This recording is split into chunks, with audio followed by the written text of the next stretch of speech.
बात करेंगे इमरान खान साहब और बुशरा बीबी साहिबा के केसेस की। वो किन केसेस में गिरफ्तार हैं, कल का दिन उनके लिए क्यों अहम है और उनकी रिहाई के मामला जो हैं वो किस तरह जा रहे हैं। खैर, अब आते हैं इस बात पर कि कल का दिन इमरान खान साहब और बुशरा बीबी साहिबा के लिए अहम क्यों है। ये नहीं है कि कल उनकी कोई रिहाई हो जाएगी, लेकिन उनकी रिहाई के मामले में ये दिन कल का बहुत अहम है। क्यों? देखें, बुशरा बीबी और इमरान खान इस वक्त किन केसेस में गिरफ्तार हैं, यानी बाकियों में जिनमें जमानतें हो गई हैं, जिनमें सज़ाएं मुअत्तल हो गई हैं, जिनमें बरी हो गए हैं, उन पर मैं नहीं जा रहा, तो वो मैं कई बार आपको पहले बता चुका हूँ। इमरान खान साहब और बुशरा बीबी से गिरफ्तार हैं, यानी बुशरा बीबी से गिरफ्तार हैं तोशाखाना 2 केस में, जो तोशाखाना रेफरेंस 2 बना रहा है नैब, और वैसे ओवरऑल ये तोशाखाना का चौथा केस है, लेकिन नैब का रेफरेंस ये दूसरा है। दूसरा केस ये है बुशरा बीबी के खिलाफ जिसमें वो गिरफ्तार हैं। साथ ही बुशरा बीबी साहब जो है उनको 7 दिन का टाइम दिया है एडीसी के जज ने पिंडी के, उनको 9 मई के केसेस जो रावलपिंडी के हैं, जेत के हमला केस, और इनमें आप उनसे तफ्तीश करें, वो उन्होंने 19 अगस्त का टाइम दिया हुआ है। तीसरा जो है वो बुशरा बीबी मेन बुशरा बीबी गिरफ्तार है तोशाखाना 2 केस में। दूसरा यह है कि बुशरा बीबी और इमरान खान का केस चल रहा है अलकादिर वाला, उसमें भी वो जमानत पे, लेकिन वो उनकी कन्विक्शन होनी है, देखते हैं वो कब होनी है। इमरान खान साहब जो गिरफ्तार हैं इस वक्त वो 2 केसेस में, 9 मई के 12 केसेस में जो लाहौर वाले हैं, उसमें उनकी बेल अप्लाई हुई है। वो सितंबर के पहले हफ्ते तक उनकी बेल गई है, लेकिन वो शायद पहले भी हो जाए, क्योंकि अभी ज्यादा उनकी लीगल टीम का फोकस जो है वो इस केस के ऊपर है जो कल लगा हुआ है। और दूसरा, इमरान खान साहब तोशाखाना 2 केस में गिरफ्तार हैं, यानी इमरान खान और बुशरा बीबी दोनों तोशाखाना 2 में गिरफ्तार हैं और 9 मई में गिरफ्तार हैं। क्या नाम है, इमरान खान साहब और बुशरा बीबी साहबा का मैं लीगली चेक नहीं कर सका, शामिल तफ्तीश का तो उनको कहा गया है, तो आया वो अरेस्ट भी उनको तस्वुर किया जाएगा या नहीं, ये मैं नहीं देख सका। अगर किया भी गया तो वो भी खैर 19 अगस्त तक है मामला, उसके बाद उनकी बेल अप्लाई हो जाएगी।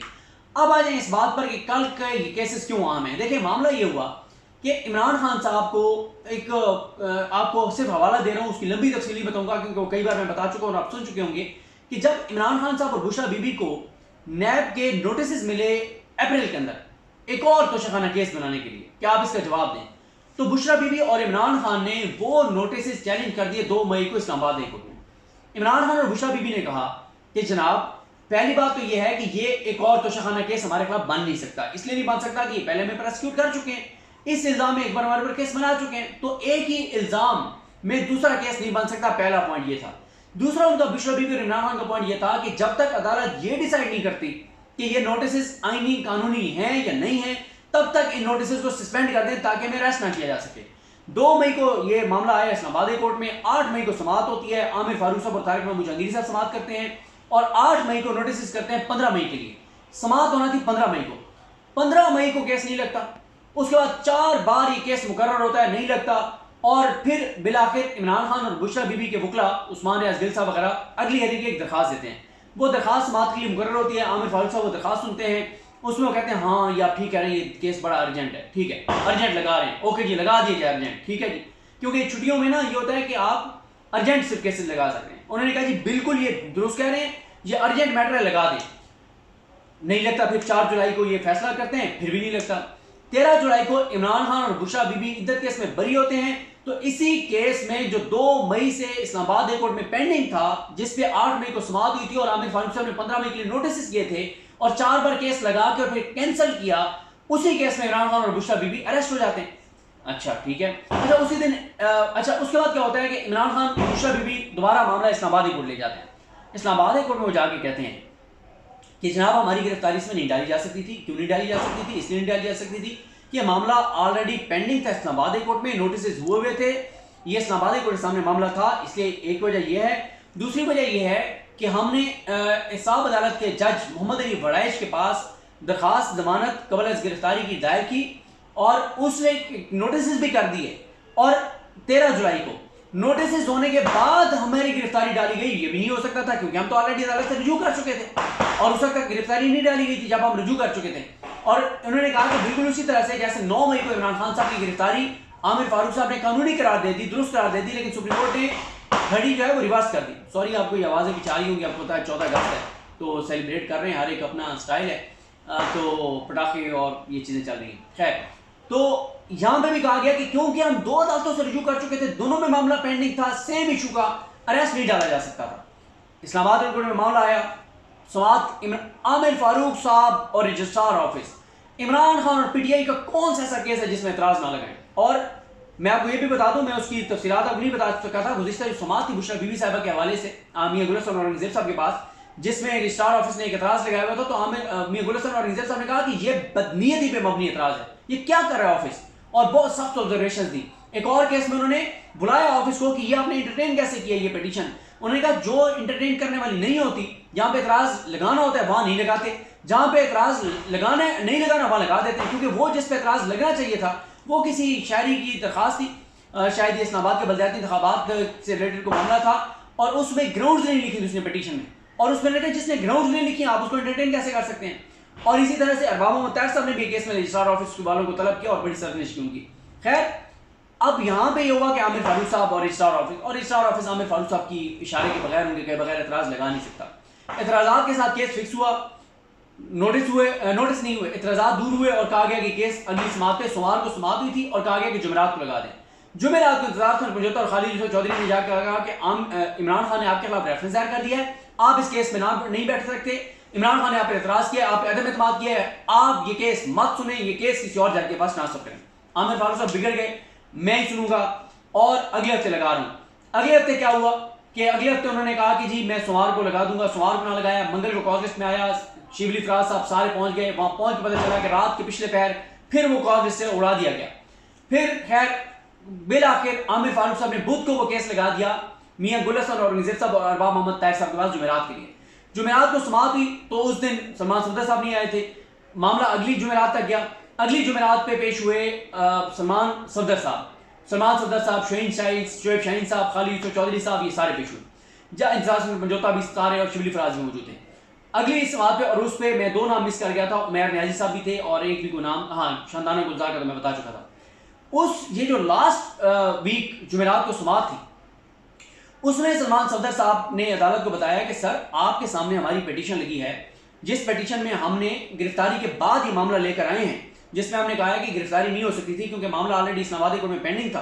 तो वो जो केस था जो पेंडिंग था वो आमिर फारूक साहब ने 13 जुलाई को 17 अक्टूबर के लिए लगा दिया है, तो वो केस भी इसके साथ सुना जाए। मियां गुल हसन औरंगजेब साहब ने कहा कि हम ये फाइल चीफ जस्टिस को भेजते हैं, उनका इस्तेकाक है, उनका इख्तियार है कि वो हमारे पास लगाते हैं, किसी और बैंक के सामने लगाते हैं, नहीं लगाते, ये उनका इस्तेकाक है, उनका इख्तियार है। फाइल उनके पास चली गई। इस दौरान जो 2 दिन पहले बुशरा बीबी साहिबा के केस था, जिसमें लतीफ खोसा साहब के जो बेटे हैं शहबाज खोसा साहब, वो पेश हुए। तो शहबाज खोसा जो है उन्होंने अदालत को कुछ चीज़ें बताई बुशरा बीबी साहिबा की कि किस तरह से गिरफ्तारी हुई, कैसे बदतमीजी की गई, सारी चीज़ें। वो मामला तो मियां गुल हसन औरंगजेब साहब ने भेज दिया सुपरिटेंडेंट जेल को कि वो इस पर इंक्वायरी करें कि जो ये बताया जा रहा है कि बुशरा बीबी साहिबा के साथ वहाँ पे बदतमीजी की गई जेल के अंदर, उनको जिस तरह से गिरफ्तार किया गया। लेकिन दूसरा जो मामला था जिसमें उन्होंने कहा था कि अब आइंदा में किसी केस में गिरफ्तार ना किया जाए, वो मामला उन्होंने कहा कि उन केसेस के साथ सुना जाएगा जो ये केसेस जोर रुकनी बेंच सुनेगा।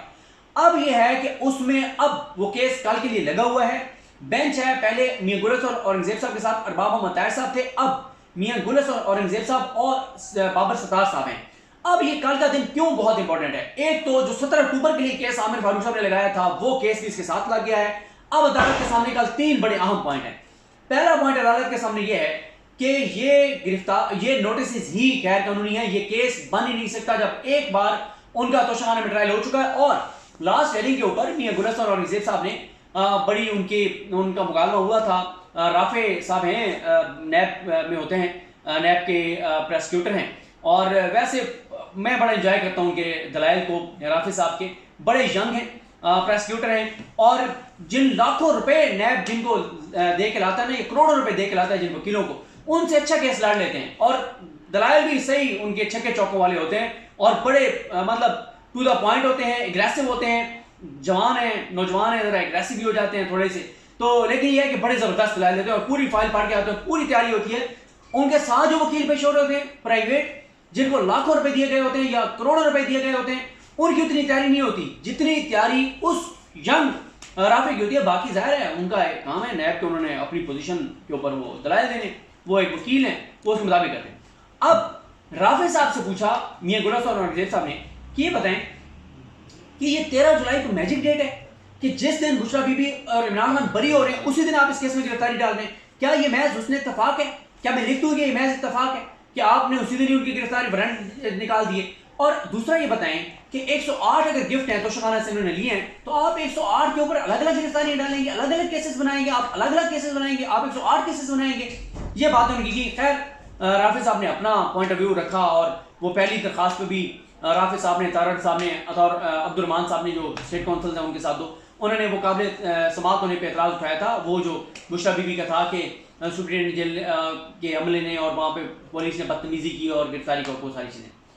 अब कल जो केस है उसमें 3 पॉइंट बता दिए मैंने आपको। पहला ये कि ये नोटिस ही गैर कानूनी है, ये नोटिस दिए ही नहीं जा सकते थे, ये केस बन ही नहीं सकता। दूसरा पॉइंट यह है कि इसमें गिरफ्तारी डाल ही नहीं सकती थी क्योंकि मामला ऑलरेडी इस्लामाबाद हाई कोर्ट में और साहब अदालत में पेंडिंग था। तीसरा पॉइंट बहुत इंपॉर्टेंट है, उसमें बुशरा बीबी और इमरान खान ने कहा है कि जनाब पिछले 2 साल का पैटर्न है, हमें सियासी इंतकाम का निशाना बनाया गया है, हमारे ऊपर हमारे जिस तरह ट्रायल हुए हैं, फिर होता यह रहा है कि जिस दिन हम जमानत होती थी या सलाम होती होती थी उस दिन किसी और केस में गिरफ्तारी डाल देते थे, जैसे साइफर की है, बाकी सारा उन्होंने वो पिटीशन में पैटर्न सारा बताया हुआ है। उन्होंने अब ये अदालत को कहा है कि इनको पाबंद किया जाए कि आइंदा हमें किसी केस में अदालत की इजाजत के बगैर गिरफ्तार ना किया जाए। ये 3 वो अहम पॉइंट हैं जो बहुत इंपॉर्टेंट हैं। और ये भी आपको बता दूं कि अडयाला के अंदर क्या चल रहा है। अडयाला के अंदर वो भी बताना आपको जरूरी है। अडयाला के अंदर इमरान खान साहब को 19 अगस्त को पेश किया जाना है अदालत के सामने तोशाखाना 2 में, जहां पे इमरान खान साहब का 35 रोजा रिमांड मुकम्मल हो रहा है। 35 दिन से रिमांड उनका मुकम्मल हो रहा है और टोटल 40 दिन का रिमांड है। ये भी 14 दिन का रिमांड था, कानून साजी इन्होंने की थी, लेकिन इमरान खान के लिए उन्होंने ऑर्डिनेंस जारी किया, कानून में तब्दीली की, 40 दिन का उन्होंने रिमांड किया और सिर्फ एक पूरे पाकिस्तान में बंदा है इमरान खान जिसका 35 रोज का रिमांड हुआ है, बाकी कोई केस नहीं चल रहा है, सब नए केसेस रुके हुए हैं।